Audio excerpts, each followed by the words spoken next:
السلام علیکم، welcome to my YouTube channel Iqra scary stories. آج میں 3 نئی کہانیوں کے ساتھ آئی ہوں۔ یہ کہانیاں بڑی دلچسپ اور ڈراؤنی ہیں۔ تو پہلی کہانی کا آغاز یہاں سے ہوتا ہے۔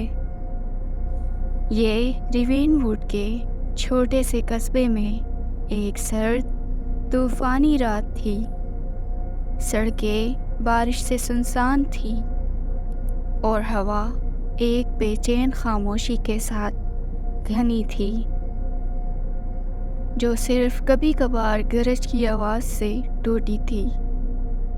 علی، ایک نوجوان پیزا ڈیلیوری بوائے نے اپنی جیکٹ کو اپنے گرد گھیرا ہوا جب وہ اپنی اگلی ڈیلیوری کا انتظار کر رہا تھا۔ ٹونی اسپیزیریا کے ٹمٹماتے نیون نشان نے گیلے فرش پر ایک خوفناک چمک ڈالی۔ علی کے باس نے اسے ایک پیزا باکس اور کاغذ کی پرچی پر لکھا ہوا ایڈریس دیا۔ ہمیں پرانے کرنشیا منور سے آرڈر ملا ہے، اس نے علی کی طرف بے چینی سے دیکھتے ہوئے کہا۔ وہاں سے ہوشیار رہو، جگہ مجھے کرپس دیتی ہے۔ علی نے سر ہلایا اور اپنی پیٹھ میں بننے والے گھڑے کو نظر انداز کرنے کی کوشش کی۔ کرنشیا منور ریوین ووڈ میں بدنام تھا۔ عجیب و غریب واقعات اور بھوت پریت کی کہانیاں برسوں سے گردش کرتی رہیں، لیکن علی نے انہیں محض لوک داستاں کہہ کر مسترد کر دیا۔ وہ اپنے اسکوٹر پر چڑھا، انجن کی جان پھوٹ رہی تھی اور رات کو روانہ ہو گیا۔ کرنشیا منور کا سفر تنہا تھا۔ جیسے ہی علی اندھیری گلیوں میں سے گزرا، وہ اس احساس کو متزلزل نہ کر سکا کہ اسے دیکھا جا رہا ہے۔ سڑک کے کنارے درخت راز کی سرگوشیاں کرتے دکھائی دے رہی تھی۔ ان کی شاخیں کنکال کی ہاتھوں کی طرح آسمان کی طرف لپکی تھی۔ آخرکار وہ جاگیر کے مسلط دروازے پر پہنچا۔ وہ ایک خوفناک کڑاک کے ساتھ کھلی، جیسے اسے اندر آنے کی دعوت دے رہی ہو۔ علی نے حویلی تک پہنچنے تک گھماؤ والے ڈرائیور وے پر گشت کی۔ ڈھانچہ خستہ حال تھا۔ آئیوی اس کی پتھر کی دیواروں اور کھڑکیوں پر رینگ رہی تھی، جو خالی آنکھوں کی طرح گھور رہی تھی۔ اس نے ایک گہرا سانس لیا، پیزا پکڑا اور سامنے کے دروازے تک چلا گیا۔ لکڑی کا پرانا دروازہ اس کی دستک دینے سے پہلے ہی کھل گیا۔ ہیلو، علی نے پکارا۔ اس کی آواز غار میں گونج رہی تھی۔ کوئی جواب نہ تھا، صرف ٹوٹی ہوئی کھڑکیوں سے ہوا کی آواز آ رہی تھی۔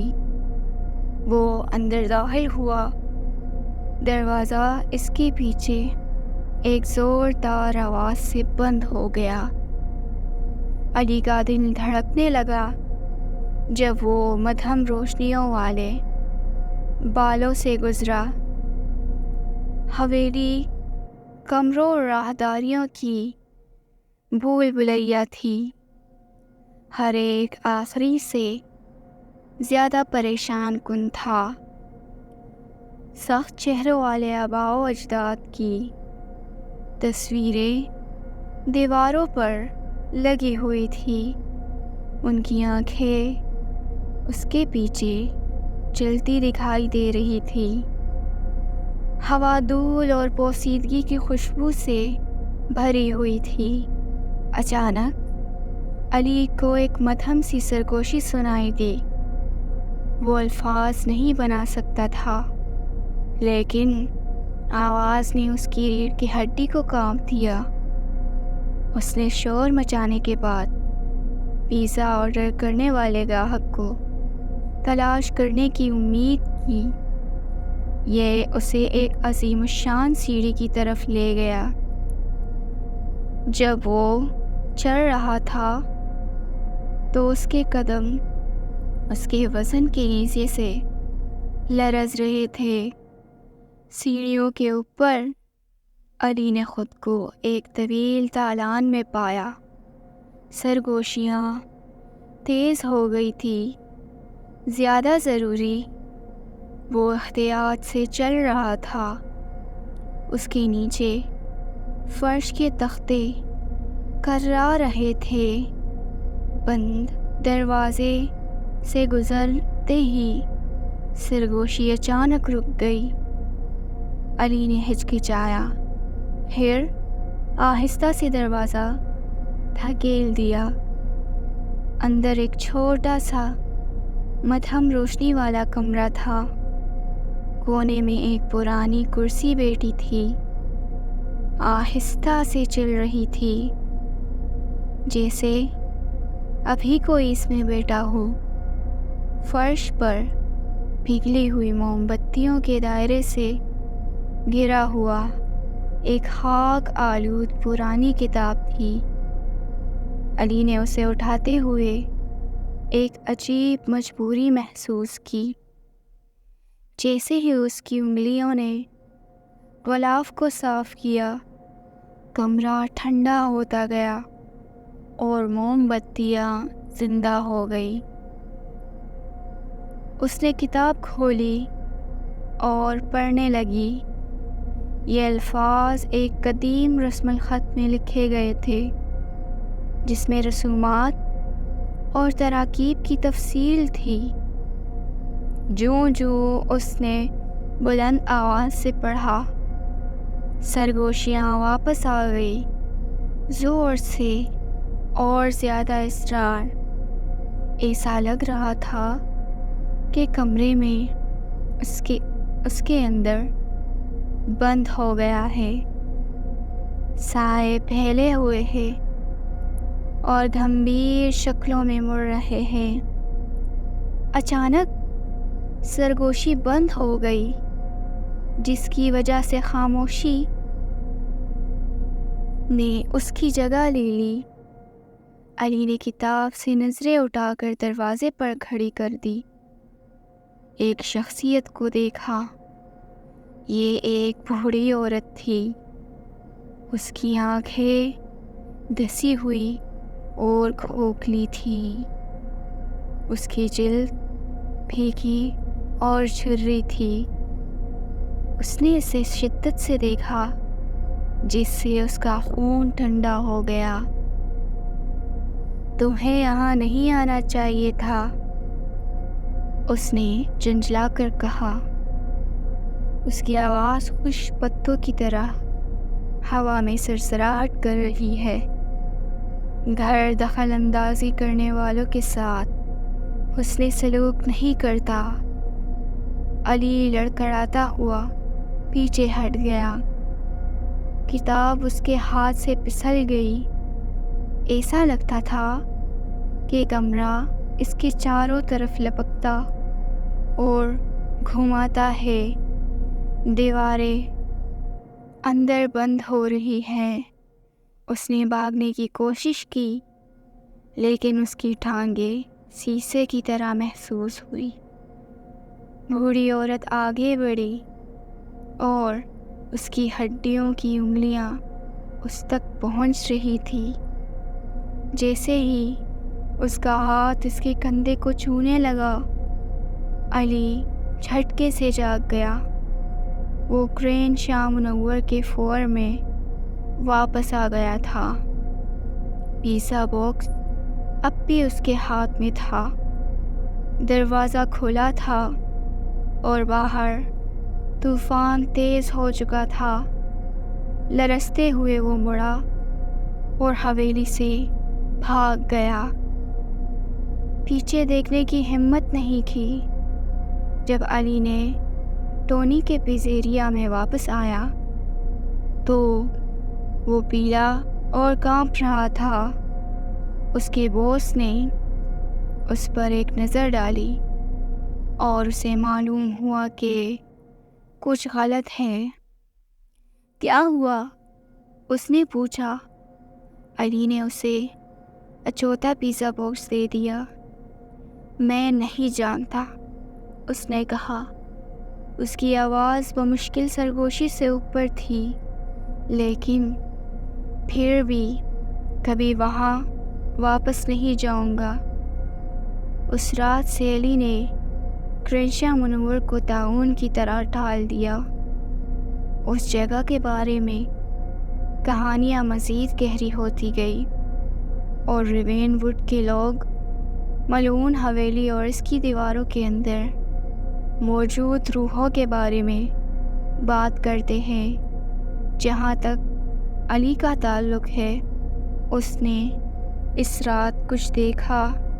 اس کے بارے میں اس نے کبھی بات نہیں کی، لیکن یاد نے اسے اپنی باقی دنوں تک پریشان کیا۔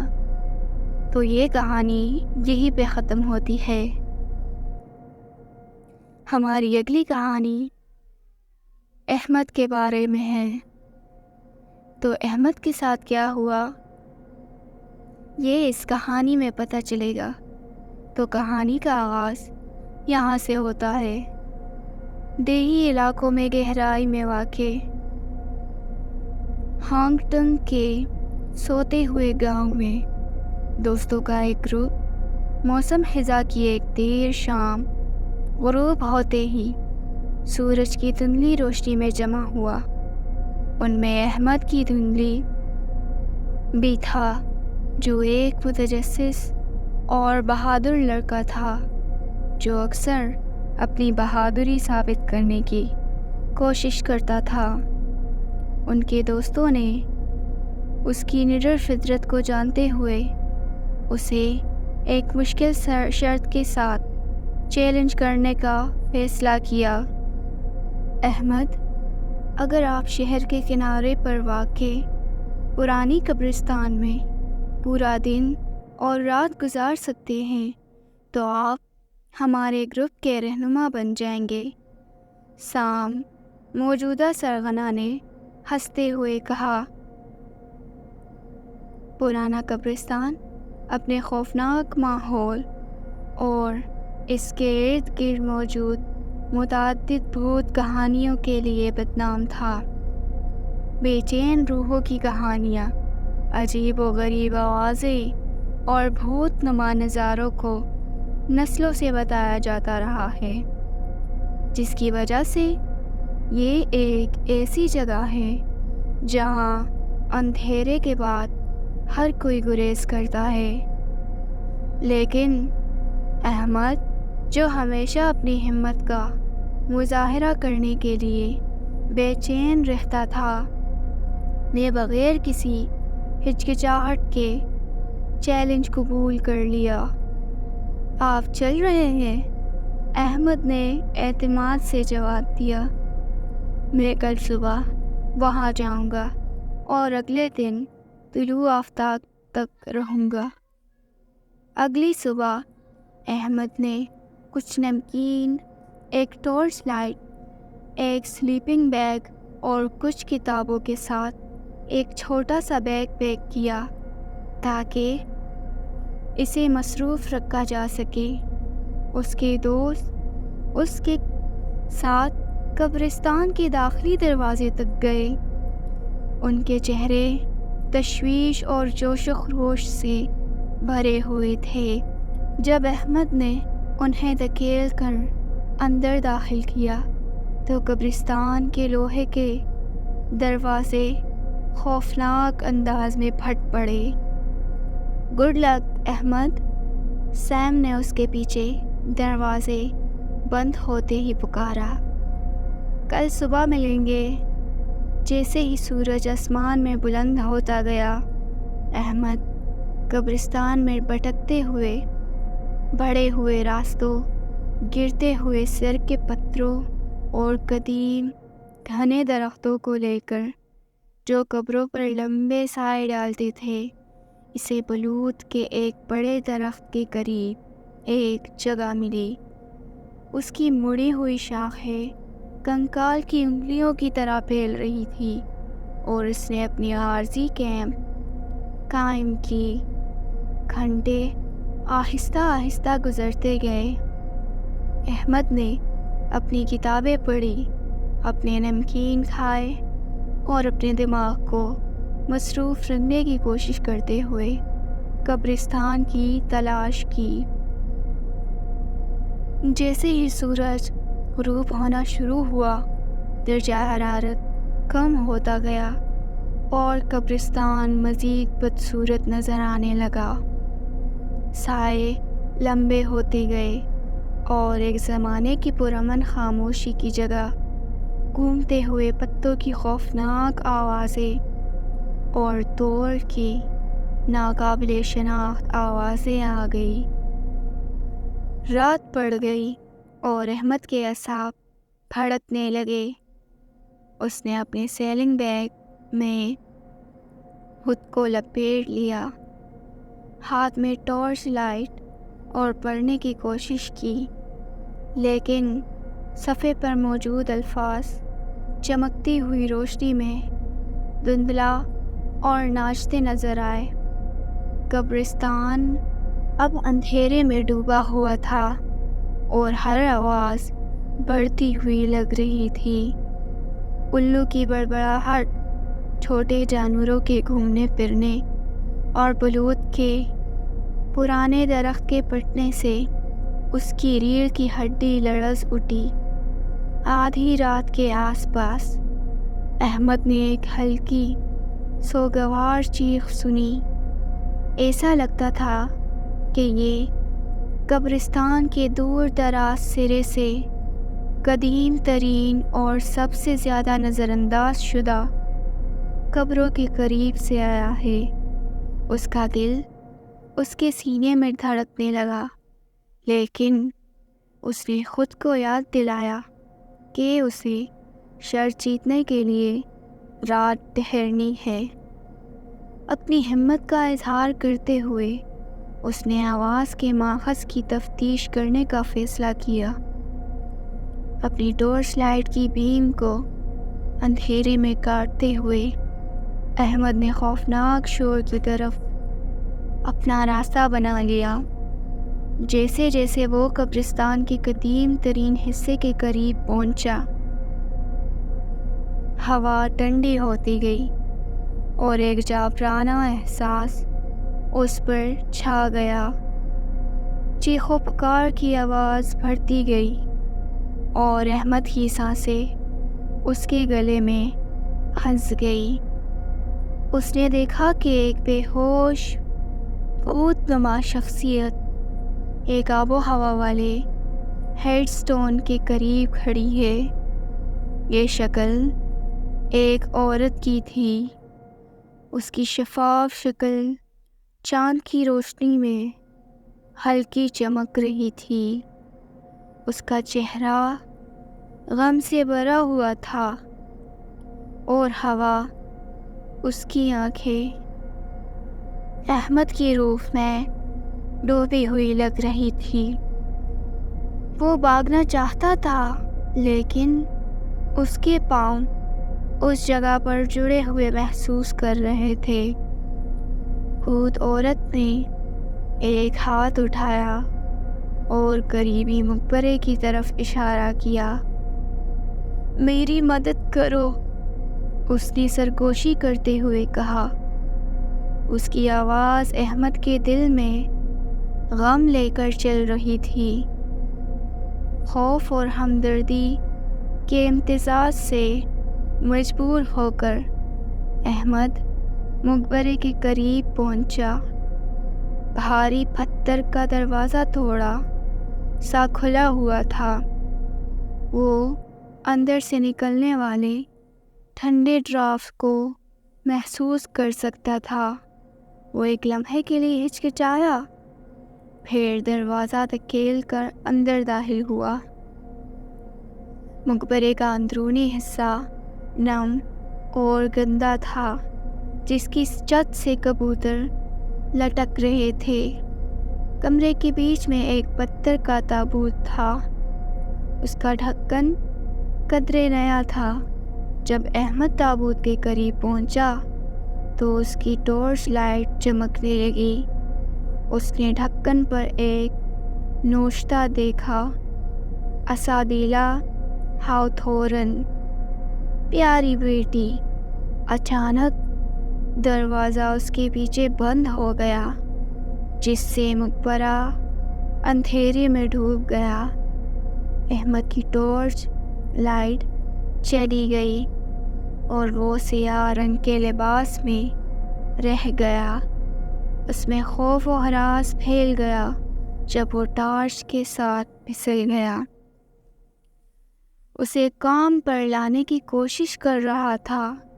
کمرے کا درجہ حرارت گر گیا اور اسے محسوس ہوا کہ ایک برفیلے ہاتھ نے اس کے کندھے کو پکڑ لیا۔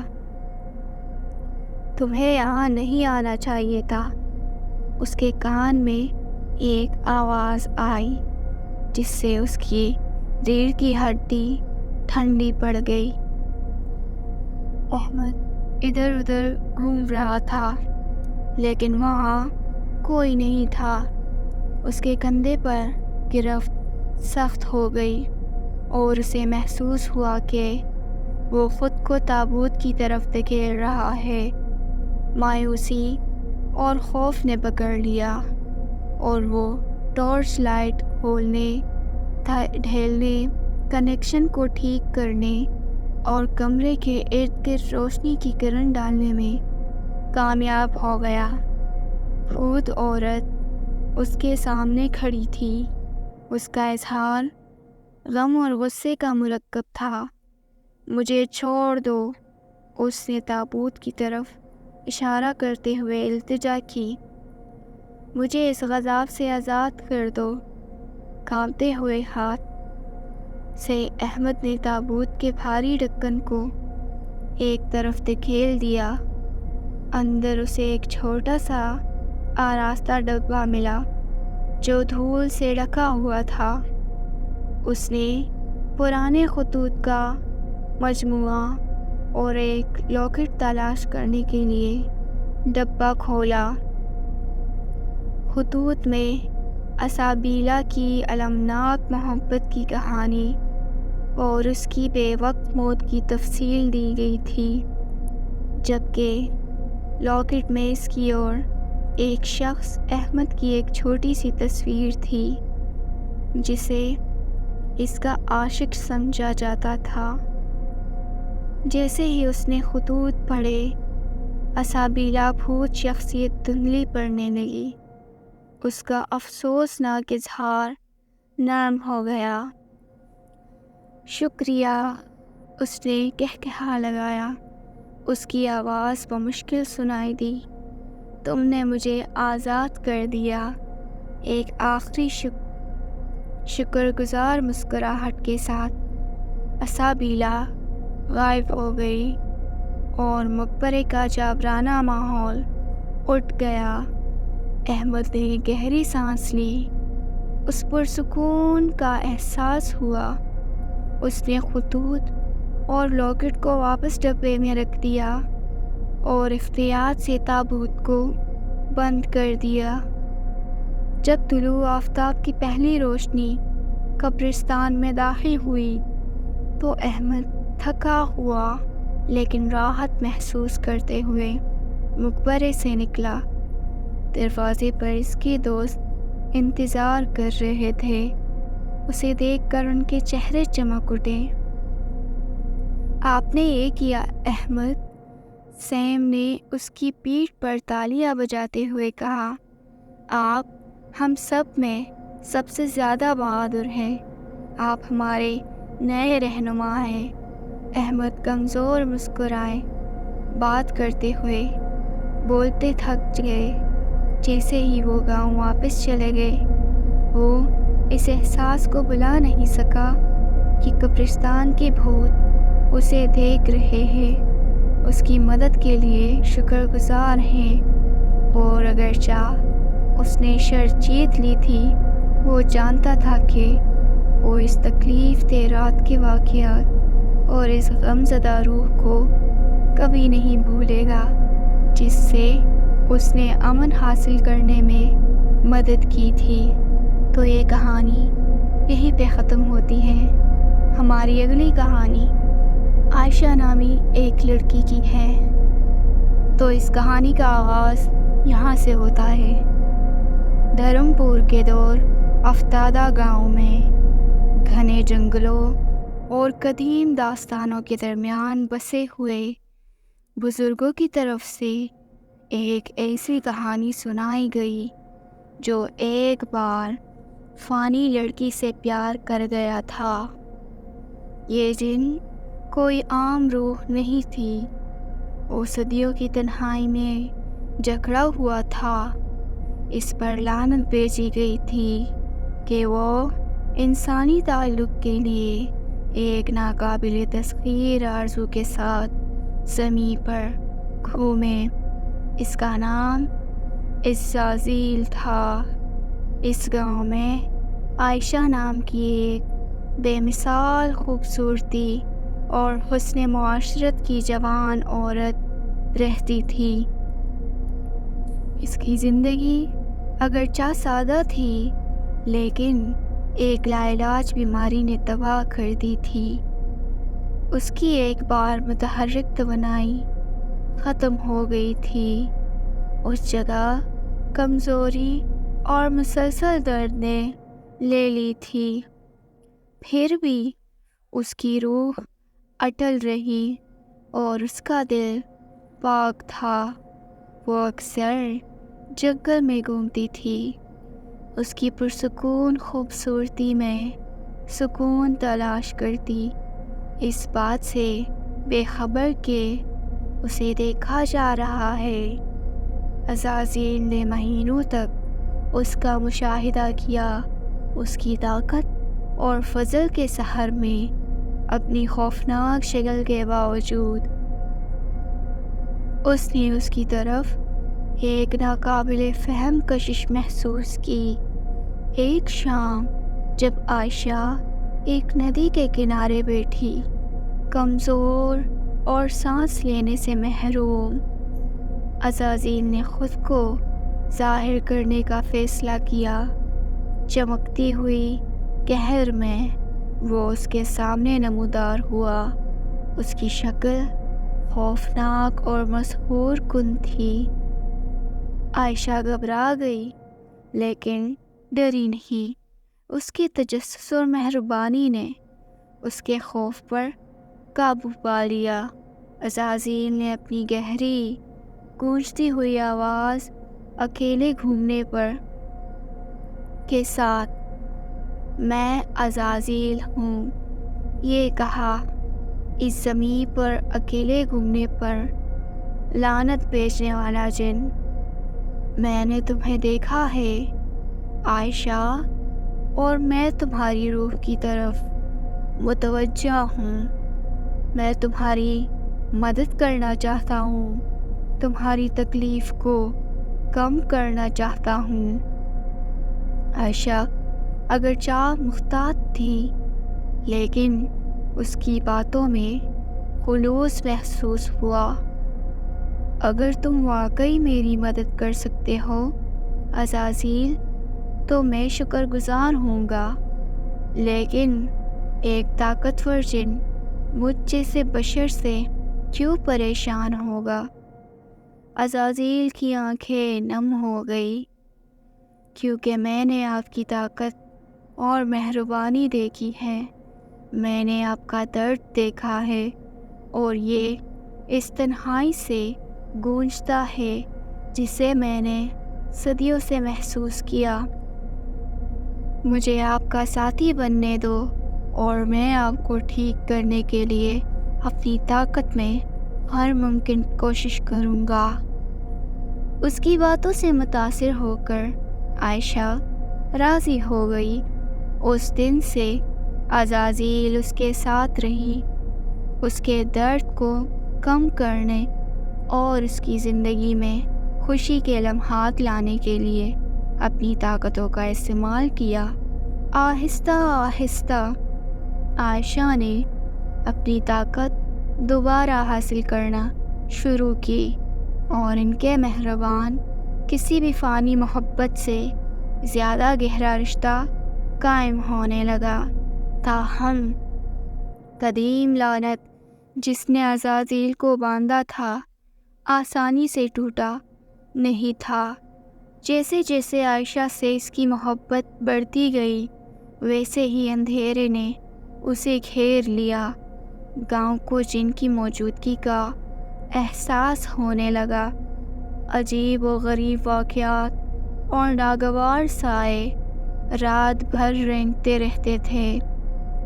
بزرگوں نے پریشانی کو محسوس کرتے ہوئے عائشہ کو جنگل سے دور رہنے کی تلقین کی، لیکن وہ اس وجود کو ترک نہ کر سکی جس نے اس کی جان بچائی تھی۔ ایک پرتشدد رات جب ایک پرتشدد طوفان آیا، گاؤں ایک غیر فطری تاریکی میں ڈوبا ہوا تھا۔ لعنت اپنے عروج پر پہنچ چکی تھی اور عزازیل جو عائشہ کے لیے اس کی محبت اور اس کے اندر کی شیطانی قوت کے درمیان پھٹا ہوا تھا، جانتا تھا کہ اسے کیا کرنا ہے۔ وہ عائشہ کو جنگل کے قلب میں ایک قدیم صوفیانہ قربان گاہ پر لے گیا۔ عائشہ، اس کی آواز کانپتی ہوئی بولی، لعنت مجھے کھا رہی ہے۔ میں تمہاری دنیا کو برباد کیے بغیر تمہارے ساتھ نہیں رہ سکتا، لیکن اسے توڑنے کا ایک طریقہ ہے۔ آپ کو ایک رسم ادا کرنی چاہیے، میری روح کو ہمیشہ کے لیے اس جگہ سے باندھنا، تم آزاد ہو جاؤ گے، لیکن ہم پھر کبھی ساتھ نہیں ہوں گے۔ عائشہ کے چہرے سے آنسو جاری ہو گئے۔ میں تمہیں کھو نہیں سکتا عزازیل، کوئی اور راستہ ہونا چاہیے۔ غزال نے سر ہلایا، یہ واحد راستہ ہے۔ تم نے مجھے ان چند مہینوں میں اس سے زیادہ خوشی دی ہے جو میں صدیوں میں جانتا ہوں۔ مجھے یہ کام کرنے دو۔ عائشہ نے بوجھل دل کے ساتھ اتفاق کیا۔ اس نے قدیم رسومات کی پیروی کرتے ہوئے ان منتروں کا نعرہ لگایا جو عزازیل کو قربان گاہ سے باندھ دے گی۔ جیسے ہی رسم اپنے عروج پر پہنچی، عزازیل کی شکل ڈگمگانے لگی، اس کا جوہر پتھروں اور درختوں میں ضم ہو گیا۔ میں تم سے ہمیشہ پیار کروں گا عائشہ، اس نے سرگوشی سے کہا۔ اس کی آواز جنگل میں گونج رہی تھی۔ عائشہ گر گئی، اس کی طاقت ختم ہو گئی۔ طوفان تھم گیا اور اندھیرا چھٹ گیا، لیکن جنگل خوفناک طور پر خاموش رہا۔ عائشہ دل شکستہ اور اکیلی گاؤں میں واپس آئی۔ اس کی صحت مکمل طور پر بحال ہو گئی، لیکن اس کی روح بکھر گئی تھی۔